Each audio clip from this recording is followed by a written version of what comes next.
Assalamualaikum warahmatullahi wabarakatuh. Welcome back to my channel Johan Bakso. Selamat berjumpa lagi di channel yang kurang terurus ini. Semoga kita semua dalam kesehatan dan selalu dalam lindungan Allah Subhanahu wa taala. Amin ya rabbal alamin. Oke teman-teman, di kesempatan video kali ini Johan akan monolog. Tidak akan bikin resep bakso seperti biasanya, tetapi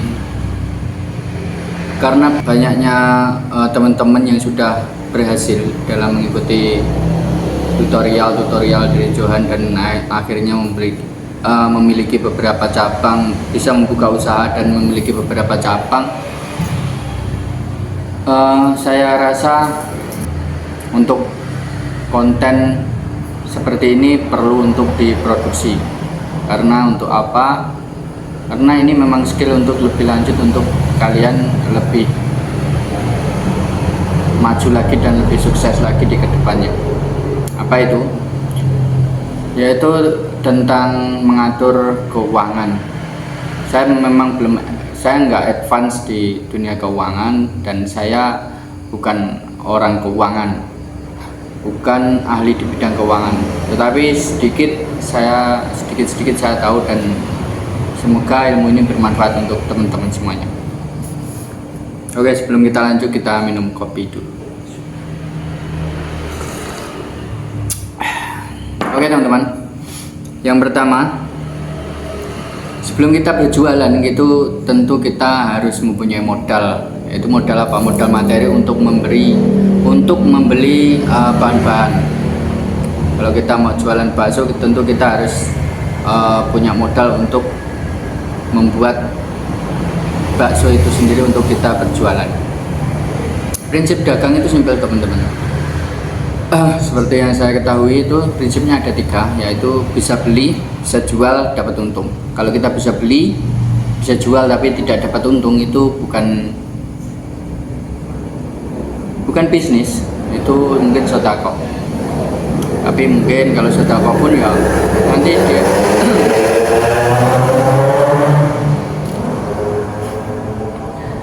nanti akan dapat imbalannya, seperti itu teman-teman. Nah, gimana cara kita untuk bisa mendapatkan keuntungan? Ya, kita harus jual di atas modal. Kalau kita modalnya 300.000, gimana caranya kita bisa menjual di atas 300.000? Setelah itu kita baru mendapatkan profit. Terus profitnya ini gimana? Diapakan supaya tetap berkembang, syukur berkembang, tetapi sehendaknya tidak termakan inflasi. Tahu sendiri dulu itu sewaktu saya sekolah SD itu uang saku saya itu 100 rupiah. Itu sudah dapat es, sudah dapat cilok, sudah dapat ini itu banyak lah. Karena waktu itu memang masih murah, katanya seperti itu. Sebetulnya sama aja, pentol itu sama aja. Pentol itu ya cuma bultannya segitu, harganya itu yang bertambah secara nominal, tetapi tidak secara nilai. Seperti itu. Gimana cara kita mengatasi itu? Profit tadi itu kalau bisa dikembangkan teman-teman. Seperti teman kita yang udah belajar di channel ini dan sudah berhasil memiliki 7 cabang. Nanti teman-teman bisa senggol aja itu akun di TikToknya, namanya Markas Pentol kalau nggak salah. Nanti dicari aja. PP-nya warna kuning. Kita harus sadar terhadap inflasi ini teman-teman.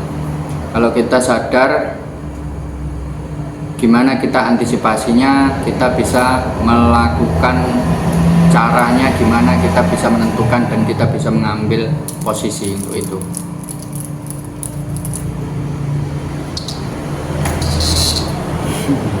Ada binatang.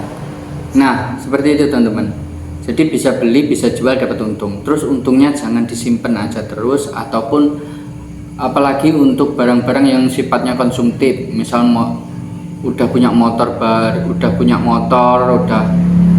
banyak motornya, bahkan itu masih beli aja motor. Itu kan nilai motor itu terdevaluasi terus.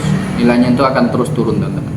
Terus caranya gimana? Kalau teman-teman udah mempunyai sudah punya sebuah bisnis dan sudah bisa mengembangkan secara maksimal, teman-teman harus belajar mengelola aset. Di channel, tidak hanya di channel ini channel masakan, tapi alangkah baiknya teman-teman belajar ke channel-channel yang khusus tentang keuangan. Ini ya, saya hanya menyenggol sedikit supaya teman-teman itu sadar akan dunia keuangan.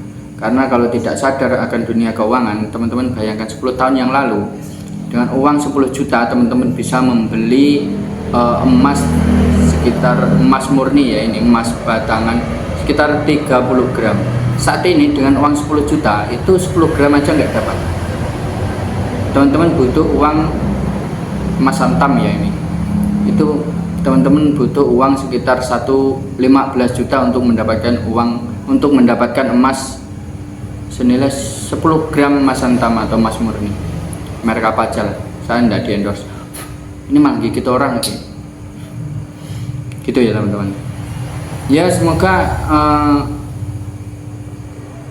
kedepannya saya akan bisa bawakan konten-kontennya seperti ini ya, monolog, jadi nggak harus masakan terus, karena teman-teman juga udah bisa masak, udah bisa buka usaha. Nanti kapan-kapan kalau memang konten seperti ini cocok untuk teman-teman, nanti saya akan lanjutkan bikin lagi. Terus gimana caranya? Ya tadi teman-teman harus belajar aset. Ini saya kasih tahu gambarannya ya, untuk yang saya ketahui. Nanti kalau teman-teman punya referensi lain, nanti teman-teman bisa tulis di kolom komentar. Kalau teman-teman gimana caranya kita selamat di dunia keuangan, ya kita harus tahu dunia keuangan. Sama dengan halnya bisnis teman-teman, gimana caranya kita bisa maju di dunia bakso, ya kita harus belajar tentang bakso semaksimal mungkin gitu. Sama aja sebetulnya, gimana kita bisa selamat di dunia olahraga, ya kita harus pintar olahraga. Ya kayak gitu aja, prinsipnya itu sebetulnya seperti itu. Nah untuk ini aset yang menurut saya itu tidak termakan inflasi, itu ada dua jenis aset. Yang pertama itu aset yang liquid, yang kedua itu kurang liquid. Nanti teman-teman bisa pelajari cocoknya teman-teman itu di mana, nanti teman-teman bisa eksekusi di sana. Yang pertama menurut saya itu emas. Sebaiknya emas itu batangan atau emas murni 99,99% itu, ataupun emas batangan, ataupun apa namanya, emas 24 karat. Yang kedua menurut saya ya, itu yang liquid ya teman-teman. Yang kurang liquid itu tanah. Tanah itu dari tahun ke tahun itu harganya itu naik terus teman-teman. Jadi kenapa naik? Sebetulnya tanahnya, petanya juga sama, ukurannya sama, juga masih di situ, nggak pindah-pindah gitu. Yang naik itu nilainya teman-teman. Teman-teman harus pelajari itu. Jadi kalau beli emas itu di mana, teman-teman tentu udah tahu di toko emas, tapi pilih yang paling bagus, yang recommended, yang nggak baru buka gitu. Jadi toko emas itu kayak bank, jadi teman-teman pilih toko emas yang paling besar.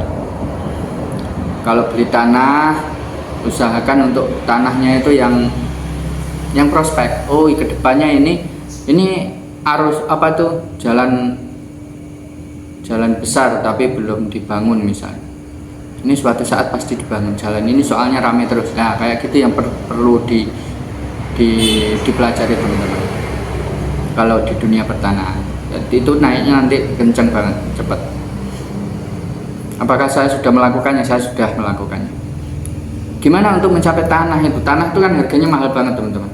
Jadi cara saya untuk nabung itu ya kayak gitu, di emas dulu, nanti sudah terkumpul, nah kira-kira udah dapat. Ini kalau saya belikan tanah di sebelah sana itu kayaknya udah cukup. Nah itu baru eksekusi.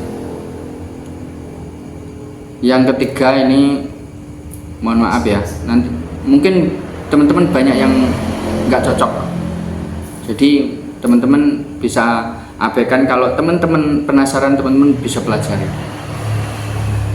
itu Bitcoin, bukan kripto keseluruhan tetapi Bitcoin. Teman-teman pelajari dulu Bitcoin. Saya nggak di endorse, saya nggak menyuruh teman-teman untuk membeli Bitcoin. Tapi teman-teman kalau penasaran, Bitcoin ini aset digital, nggak kelihatan tetapi nilainya fluktuatif kayak saham. Tetapi ada cycle-nya, ada miningnya, yang itu ada halvingnya, itu yang membuat pokoknya pelajari dulu Bitcoin kalau teman-teman mau, kalau cocok di sana. Jadi kalau nggak cocok nggak usah, soalnya ini aset digital yang sangat risky atau beresiko tinggi banget. Kalau teman-teman mau belajar itu lebih bagus. Saya nggak menyarankan teman-teman untuk membeli tanpa mengetahui ilmunya. Tapi kalau emas, teman-teman tentu udah familiar ya, familiar. Untuk tanah juga udah familiar. Kalau tanah itu harganya naik terus, kalau emas itu harganya naik terus. Dan jangka panjang ya teman-teman, tidak hanya untuk 1 minggu, 2 minggu, 1 bulan, 2 bulan, enggak. Ini kita ngomong jangka panjang, untuk 1 cycle atau 4 tahun. Emas itu nggak pernah turun dari 4 tahun yang lalu itu sampai sekarang itu harganya itu di bawah 4 tahun yang lalu itu belum pernah kejadian seperti itu. Setahu saya, kalau ada teman-teman mengetahui hal-hal yang lain, nanti bisa tulis di kolom komentar. Kemungkinan video ini cukup sampai di sini dulu. Semoga bermanfaat. Saya nggak akan banyak kata lagi. Udah segitu aja. Semoga bermanfaat. See you in the next video. Assalamualaikum warahmatullahi wabarakatuh.